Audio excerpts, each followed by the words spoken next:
Hello everyone, and now welcome to Game 2 in the series between Lucifer and Banbo. Game 2 taking place on Secret Valley. Gonna go ahead and speed things up until the 2-minute mark.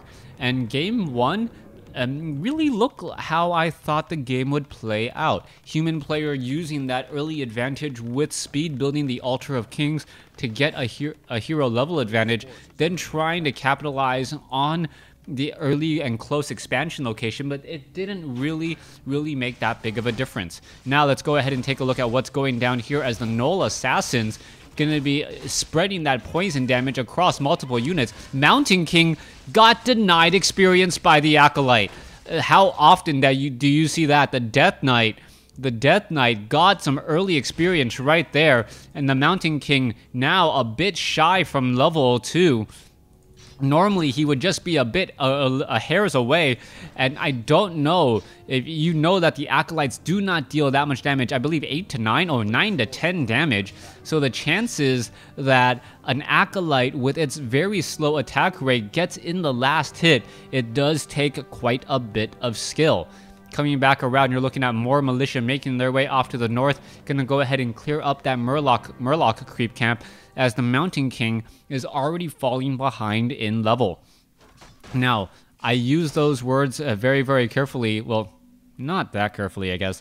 The reason why Mountain King is falling behind in level is because the Mountain King is actually using this time to creep. He's trying to creep, he's getting up to level 2, but he's only 1 level ahead of the Death Knight right now. The Death Knight is just trying to delay any of this experience gain, because the Death Knight himself knows that he doesn't have that a large enough army to really do any creeping whatsoever. In fact, this build, where he is still sitting at 19/30 supply, sacrifices units for early tech. Back over here, you're taking a look at the Mountain King. There's a Tome of Agility. Death Knight still nearby, hoping to get in a Death Coil on a footman or two and take them out. All right, let's go ahead and take a look here. Militia now making their way over to the 3 o'clock location. Expansion looks to be coming in, as the Mountain King, once it gets to level 3, is going to shut down any sort of ghoul play. Now, what's important to note there is that any sort of ghoul play, wow, the peasant already running all the way to the back here, any sort of ghoul play,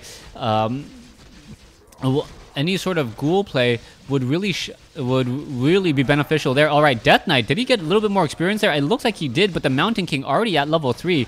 The Mountain King now will be able to shut down ghouls, but on top of that, I believe we're already transitioning into Crypt Fiends. We're almost at Halls of the Dead, and the Death Knight really is just attacking with a number of ghouls here and skeletal minions. I am surprised that the Mountain King is not throwing storm bolts away. There goes one.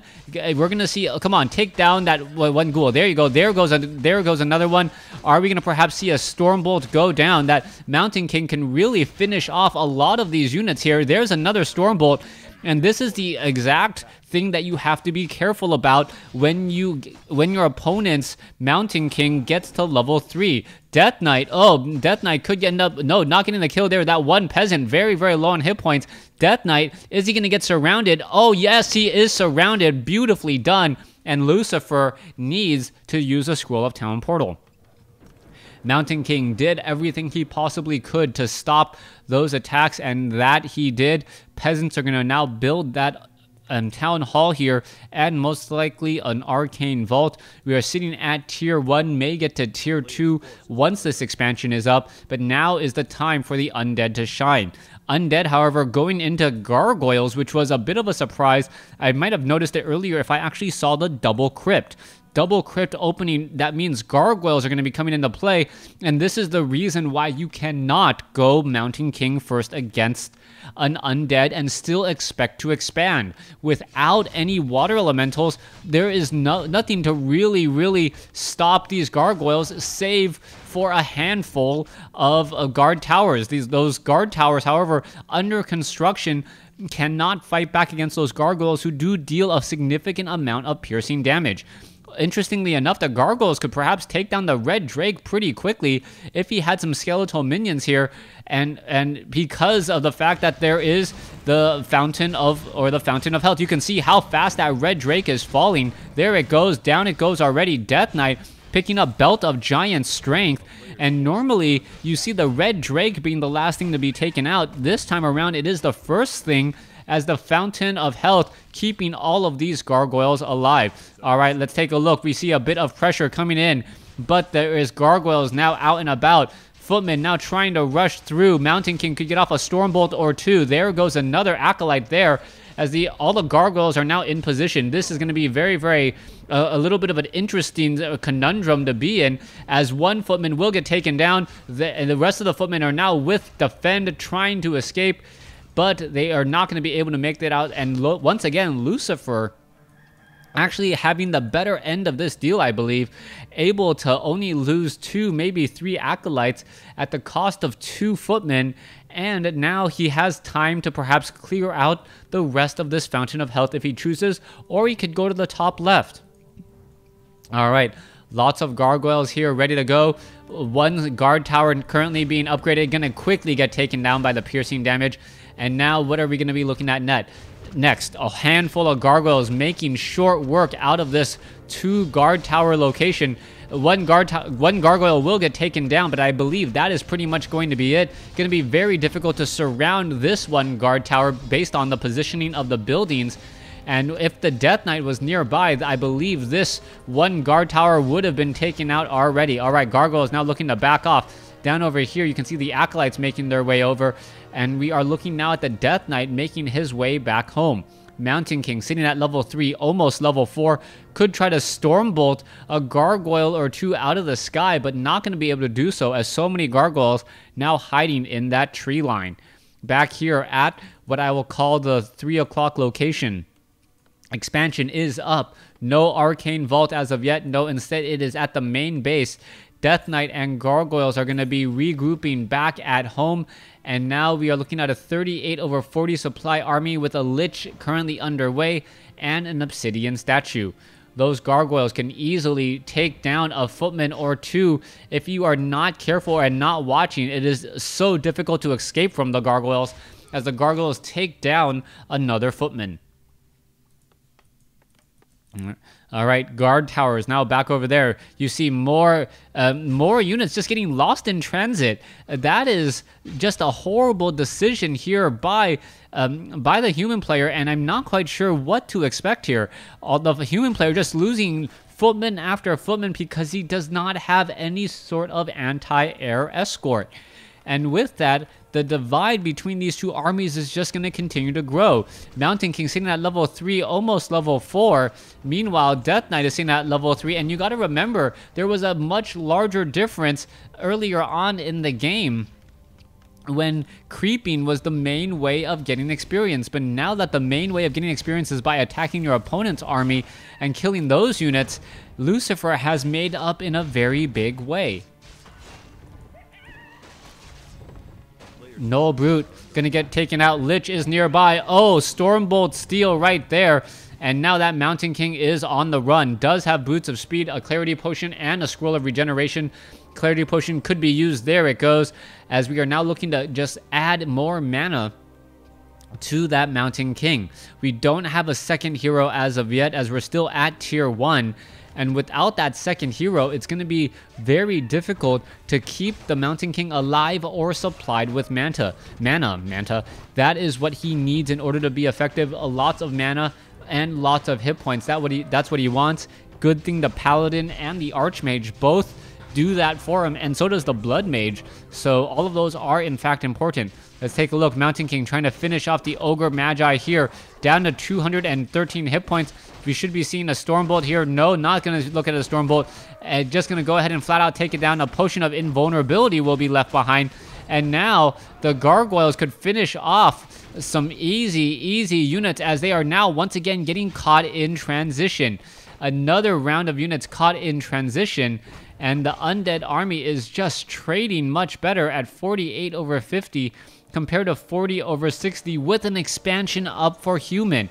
Doubly impressive here, as the peasants now just mining away, clearing down lumber, and adding and hoping to train more units. 43/66 compared to 50/50. Let's take a look at this. Meat Wagon's doing a great job attempting to take down the town hall. The peasants, as you remember, cannot call to arms here since this is not the primary starting location, and because of that, it's actually making for a little bit of a difficult time. Normally, peasants are able to call to arms and then easily get a surround on a meat wagon. That is not the case, and it looks like this town hall will be falling. All right, town hall gets taken down. All the peasants stand there in shock and awe as their livelihood, their home has been destroyed. Guard tower now being left behind, and it looks like those are all going to get taken out very, very easily as the riflemen join in on the fight. It is going to be rifle paladins with the Mountain King primary. Very common strategy back in the Reign of Chaos Day, but I haven't seen it in quite some time here. All right, there goes one Crypt Fiend as we're looking at more fights still raging through. All right, are we going to see perhaps a Stormbolt onto the Lich?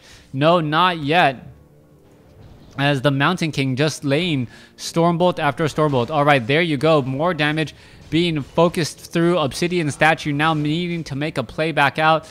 Mountain King, Stormbolt takes down another Gargoyle here, and we're still looking for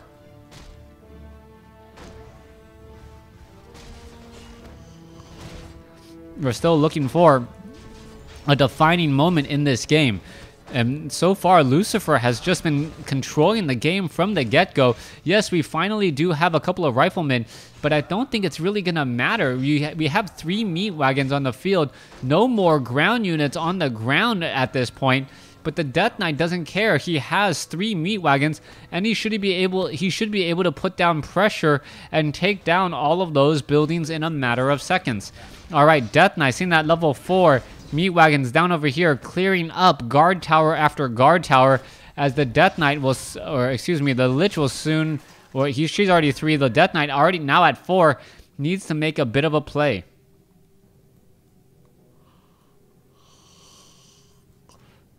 Death Knight now making his way all the way back down home. Perhaps he's going to pick up and sell some more items. Not quite sure what item he is looking for. Meanwhile, the meat wagon still taking down the guard tower here, and it's going to be relatively easy to finish off this guard tower and even give more experience to the Death Knight. Death Knight now wandering off to the top left-hand side of the Fountain of Health on Secret Valley. So good, so strong, as the Lich now picking up, what is that, Ring of Protection +2. Not a very useful item, but still helpful nonetheless at this stage in the game. There goes another Null Brute, and there goes another. So far, Lucifer has just been dominating the game, and it looks like any of the cold sweats that Lucifer was facing, or any of the nerves that he was facing, has finally come undone, and he's able to just really focus on his game plan and how to finish out this particular matchup. Death Knight sitting at level 4 here. Let's take a look back off over here. It is the Lich sitting at level 3. Pretty much all of the major creep camps, save for 2, will be crept out in the next minute or so, as the Paladin now makes its way over to the 9 o'clock position. All right, Mountain King getting caught in here. Are we going to perhaps see a Stormbolt? There's a Holy Light. Rifleman quickly gets taken down. Lich could go for a Frost Nova, getting Spellbreaker burned on all of that magic. And now that Lich is now forcing to back up again. All right, Holy Light onto the Mountain King. Mountain King still staying alive. Meanwhile, the rest of the units are now in full retreat trying to get away. Another Frost Nova onto the Paladin. Paladin does have level 2, so Divine Shield is definitely within the realm of possibility, as the Mountain King now trying to ride away. Mountain King should end up getting a heal by... No, does not get a heal by the Paladin as of yet, as the Paladin now returns all the way back home. All right, guard towers here. 12 o'clock location already has an expansion. Going to be difficult to break that hold, as we're looking at more meat wagons pushing their way through.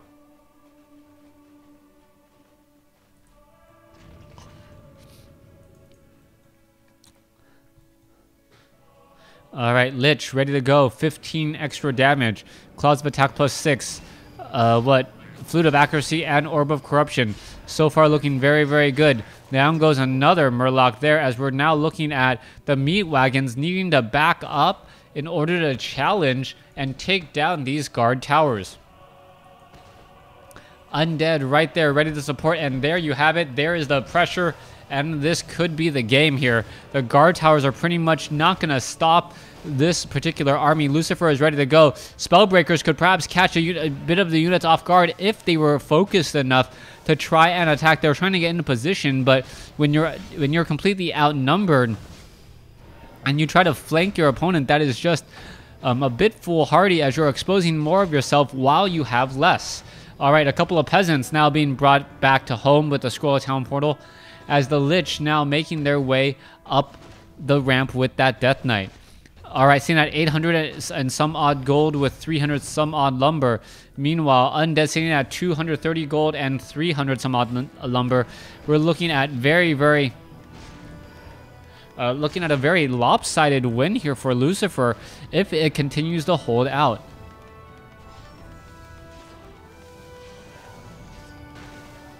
All right, Spellbreaker is now getting taken down. There is the GG and Banton?